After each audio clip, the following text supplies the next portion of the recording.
अस्सलाम वालेकुम नाज़रीन, इस वक्त हम बहुत एक अहम तकरीब में मौजूद हैं और ये तकरीब है ट्रांसजेंडर्स के हकूक़ के हवाले से एक कॉन्फ्रेंस है जो कि यहाँ वजारत इंसानी हकूक़ और साहिल के नाम से एक अदारा है उसके और रोज़न और BSO के तावन से है। और इस तकरीब में आप ये देख सकते हैं कि ये देखें नदीम कशी साहब हैं और नदीम कशी जो हैं वो एक्सप्रेस न्यूज़ में होते हैं। कैसे हैं नदीम? आपको बिल्कुल ठीक बहुत अच्छा ठाक। प्रोग्राम हमारा बहुत मुनक़्क़िद अच्छा करवा इवेंट रहे हुआ हैं। ट्रांसजेंडर के हवाले से, क्योंकि एक हमारा प्रोटेक्शन बिल पास हुआ है। उसमें हमने राय देनी थी कि आपको कौन कौन से हकूक़ मिलते हैं।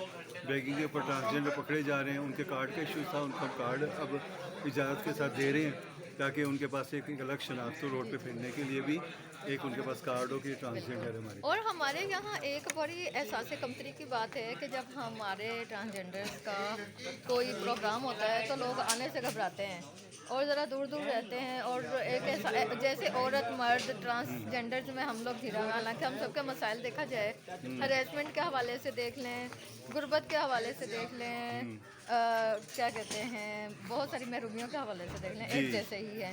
इसके बारे में आप हमेशा आवाज़ उठाते हैं, इसके बारे में थोड़ा सा देखिए, बताएं। ये हमारा मकसद सिर्फ यही था कि हमारे पास कुछ नहीं, हम एक भाईचारे की फ़ज़ा कायम करना चाहते हैं, बंदगी के साथ चलना चाहते हैं। हम उन खुशियों में सब लोगों को शामिल करना चाहते हैं। ऐसे ऐसे लोग आ रहे हैं अब, जैसे हमारे साथ अब SHO थाना हमारे इलाके के आए, AC साहब आए, हौसला हुआ, डर खौफ दूर हुआ।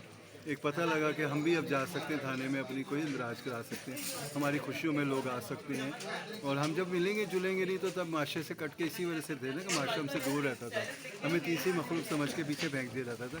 मगर अब ये तीसरी मखलूक जो सी नहीं रही है, ये आप लोगों के ही हैं, आप लोगों की हम एक कौम है, एक पाकिस्तानी कौम है, उसके बाशिंदे हैं, एक बराबर की शहरी हैं, और वो हकूक़ हम सबके लिए बराबर हैं। Thank you Nadeem.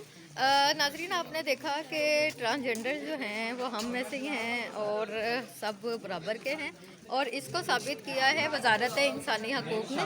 और वजारत इंसानी हकूक़ को हमारी एक साथी हैं आयशा मुगल साहिबा।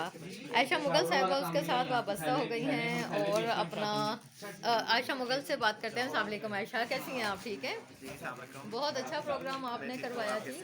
आप अपनी जिद्दोजहद के बारे में हमारे साथियों को बताइए कि आप वजारत इंसानी हकूक़ तक कैसे पहुँची। अच्छा, मैं जब छोटी थी तो मुझे पता था कि नॉलेज इज़ पावर, और अगर आपके पास इल्म है और आपके पास स्किल्स हैं तो आप कहीं ना कहीं पर इज़्ज़तदार प्रोफेशन में आप आ सकते हैं। तो मैंने अपनी तालीम नहीं छोड़ी। हालांकि जब मैं स्कूल में पढ़ती थी, जब मैं कॉलेज में पढ़ती थी, तो मेरा बहुत मजाक उड़ाया जाता था। मैं जब क्लास में इंटर होती थी तो मेरे ऊपर आवाज़ें किसी जाया करती थी, so I was a laughing stock. लेकिन और फिर घर आके रोना, और उस टाइम पे कोई दोस्त भी आपका नहीं होता, क्योंकि माशरे में फ़जल के साथ कोई खड़ा नहीं होता। और अब तो खैर चीज़ें बहुत बदल रही हैं, अब तो हुकूमत बहुत काम कर रही है। लेकिन जब मैं बच्ची थी और जब मैं पढ़ी थी उस टाइम पे इतनी अवेयरनेस नहीं थी ट्रांसजेंडर राइट्स के हवाले से। तो क्लासरूम्स में डिस्क्रिमिनेशन का सामना करना, कोई दोस्त नहीं बनता था, तो घर आके से मैं रोती थी। लेकिन मुझे ये पता था कि अगर मैं अपनी तालीम पूरी करूँगी तो मैं ज़रूर एक अच्छे मकाम पे पहुँच सकती हूँ। तो इसी तरह मैंने अपनी तालीम मुकम्मल की। मैंने MPhil किया है कॉमर्स यूनिवर्सिटी से, और उसके साथ साथ मैं जॉब्स करना शुरू हो गई थी। अभी जो है मुझे तकरीबन 6 साल जो है हो गए हैं वर्क एक्सपीरियंस में। मैंने काफ़ी इदारों के साथ काम किया है। मैंने पढ़ाया भी है, मैंने कायद आज़म यूनिवर्सिटी में भी पढ़ाया है, मैंने प्राइवेट कॉलेजेस में भी पढ़ाया है, और मैनेजमेंट की जॉब्स की हैं, मैंने फाइनेंस की जॉब की है, HR की जॉब की है। और अभी काफ़ी अरसे से मैं जो हूँ ख्वाहिशाओं के हकूक़ के लिए काम कर रही हूँ, और ह्यूमन राइट्स जो है वो मेरा कोर फील्ड है। तो उसी एक्सपीरियंस की बेसिस पे ऑन मेरिट मेरा हुआ थी अपॉइंटमेंट। बेसिकली मैं UNDP की कंसल्टेंट हूँ, and I'm working with the Ministry of Human Rights. So I'm UNDP's consultant to the Ministry of Human Rights, and I'm working as transgender right expert with the Ministry of Human Rights. आप क्या समझती हैं, आपने क्या नए इक़दामात उठाए हैं इसके लिए, ट्रांसजेंडर्स की बेहतरी लाने के लिए? देखिए, जो वज़ारत इंसानी हकूक़ हैं, हमारे जो मिनिस्टर हैं ऑनरेबल डॉक्टर शरी मज़ारी, वो काफ़ी जो है उन्होंने स्टेप्स लिए हैं ट्रांसजेंडर कम्युनिटी के लिए, और जिसमें बहुत सारे चीज़ आप देख भी रहे होंगे। सबसे पहले तो मिनिस्ट्री ने एक कमेटी बनाई है नेशनल इम्प्लीमेंटेशन कमेटी, जिसमें वो 13 मेंबर कमेटी है और उसकी चेयरपर्सन हमारी जो मिनिस्ट्री की ऑनरेबल सेक्रेटरी हैं मिस राबिया जवेरी आगा, वो उसकी चेयरपर्सन है। उसके साथ जो तमाम सूबे हैं चारों, उनके सोशल वेलफेयर डिपार्टमेंट्स जो हैं उनके सीनियर ऑफिसर्स के मेंबर हैं। और ये सबसे खूबसूरत बात है वो ये है कि जो तमाम सूबे हैं उसमें जो ट्रांस कम्युनिटी के लीडर्स हैं, जो गुरु हैं हर सूबे से, वो उसका हिस्सा है। तो 5 हमारे पास ख्वाजा कम्युनिटी के लीडर्स उस कमेटी का हिस्सा हैं और इस कमेटी की जिम्मेदारी ये है कि वो जो कानून हमारे पास बन चुका है ख्वाजा का, उसको वो इम्प्लीमेंट कराए। क्योंकि हमारे मुल्क कानून तो बहुत सारे बन जाते हैं, मेन इशूज़ की इम्प्लीमेंटेशन का है। तो मिनिस्ट्री ऑफ ह्यूमन राइट्स ने ये रिस्पॉन्सिबिलिटी ली है to ensure the effective implementation of the transgender act, जो पिछले साल 2018 में पास हुआ था। आप हमारे यानी कि माशरे को क्या पैगाम देना चाहते हैं कि वो ख्वाजा सराओं को किस तरीके से वो उनके साथ सलूक करें, किस तरीके से बराबर का शहरी समझें, और उनको जो उनके हकूक़ है, जो अभी 8 नुकातिल हकूक़ की भी बात हुई, तो उसका जो कानून है, कानून के हवाले से कोई पैगाम दीजिए हमारे माशरे को। पाकिस्तान में लीगल डेवलपमेंट तो हो गई है, कानून जो है वो सपोर्ट में आ गया ख्वाजा सराओं के लिए, पॉलिसीज़ पे काम हो रहा है। और पॉलिसी के साथ साथ जैसे तमाम गवर्नमेंट के इदारे हैं अब वो बात करना चाह रहे हैं ख्वाजा सराओं के हकूक़ के लिए, तो पॉलिसी पे काम चल रहा है। लेकिन मैं मास्टर को ये पैगाम देना चाहूँगी कि आप लोग जो हैं वो ख्वाजा सराओं को ऐसे ही कंसिडर करें जैसे आप एक मर्द और औरत को कंसिडर करते हैं।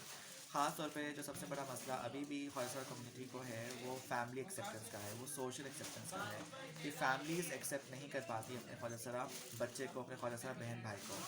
तो फैमिली सपोर्ट जो है वो सबसे इम्पॉर्टेंट है, क्योंकि देखें जो आम लोगों के मसले हैं वो ख्वाजा के भी मसले हैं, बेरोज़गारी ख्वाजा का मसला है, गुर्बत ख्वाजा का मसला है, जो पाकिस्तानी शहरी के मसाइल हैं वो ख्वाजा के भी हैं। लेकिन जो बाकी मर्द और औरत हैं उनको फैमिली सपोर्ट मिलता है।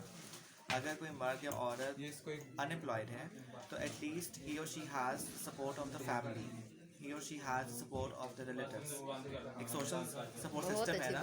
लेकिन ख्वाजा सराओं को सोशल सपोर्ट सिस्टम नहीं मिलता क्योंकि वो फैमिलीज़ उनको ऑन नहीं करती। तो मेरी रिक्वेस्ट यही है फैमिली से कि अब माशरा बदल रहा है, ख्वाजा सरा जो है वो प्रोफेशन में काम करें। मैंने कहा आज़ाद यूनिवर्सिटी में पढ़ाया है एज ए लेक्चरर, और सबसे नोबल प्रोफेशन जो है वो टीचिंग का है। तो मुझे तो बहुत पॉजिटिव रिस्पॉन्स मिला अपनी यूनिवर्सिटी से, अपने स्टूडेंट से, वो प्यार वो इज्जत मिली। और मेरे साथ साथ और भी बहुत सारे ख्वाजा सरा हैं जो पढ़ी लिखी हैं, चार्टर्ड अकाउंटेंट हैं, जो लॉयर हैं, डॉक्टर भी बन रही हैं एक। तो तमाम प्रोफेशन में ख्वाजा सरा काम कर सकते हैं। तो आपके घर में अगर कोई आपकी औलाद ख्वाजा सरा है तो आप मायूस नहीं हो, आप परेशान नहीं हो, क्योंकि ख्वाजा सरा जो हैं वो भी एक प्रोडक्टिव सिटीज़न बन सकते हैं। और मैं कहना चाहूँगी जो मेरी अब वालिदा है वो मुझे बहुत फ़ख्र महसूस करती है कि मैं जिस मुकाम पे हूँ तो अब मुझसे वो खुश हैं।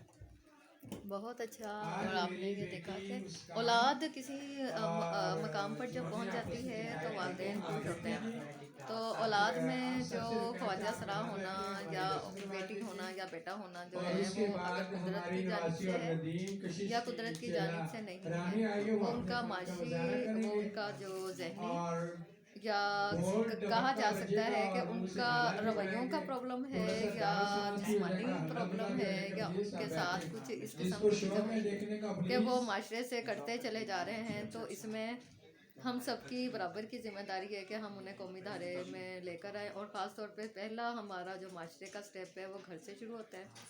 और मैं ऐसे चूँकि जब हम सहाफ़त के हवाले से काम करते हैं तो तमाम माशरे के सेक्टर से मिलते हैं, तो मैं ये समझती हूँ कि अगर हम ख़वातीन के, बच्चों के, माइनॉरिटीज़ के, खेत मज़दूरों के, भट्टा मज़दूरों के उसमें दुख दर्द में बराबर के शरीक होते हैं, तो ख्वाजा सराओं के दुख दर्द में भी बराबर के शरीक होते हैं। और मैंने ये जाना है कि जो ख्वाजा सरा चूँकि अपने घरों से भाग के आए हुए होते हैं और एक कम्युनिटी में रह रहे होते हैं, तो जब ये लोग ये जान लेते हैं ना कि इनकी माँ, इनकी बहन, इनका भाई, इनका वालिद किसी मुश्किल में है, तो ये किसी भी तरीके से उनके साथ अप्रोच करके ये कहते हैं कि मेरा नाम मत दो, लेकिन उस तक ये पैसे पहुंचा दो या उसकी किसी ना किसी तरीके से ज़रूरत पूरी कर दो। इतने हसास माशरे का, इतना हसास घर का अगर कोई फ़र्द हमसे छूट जाए तो इखलाकी तौर पर, मजहबी तौर पर, किसी भी सतह पर मैं समझती हूँ कि अगर हम अल्लाह को, अगर हम किसी भी मज़हब को मानने वाले हैं लेकिन हम अपने ही घर में किसी एक्सप्लॉइटेशन का सलूक कर रहे हैं किसी भी फ़र्द के साथ, तो ये अच्छा नहीं है। आयशा मुगल ने बहुत अच्छा पैगाम दिया कि अपने घर में जो भी ख्वाजा सरा अगर बच्चा है तो आप हेजिटेशन फील ना करें उसको अपने घर का बराबरी का दर्जा देने के लिए। इसी पैगाम के साथ बंजारन टीवी से आपसे इजाज़त चाहते हैं। अल्लाह हाफिज़। हम बंजारों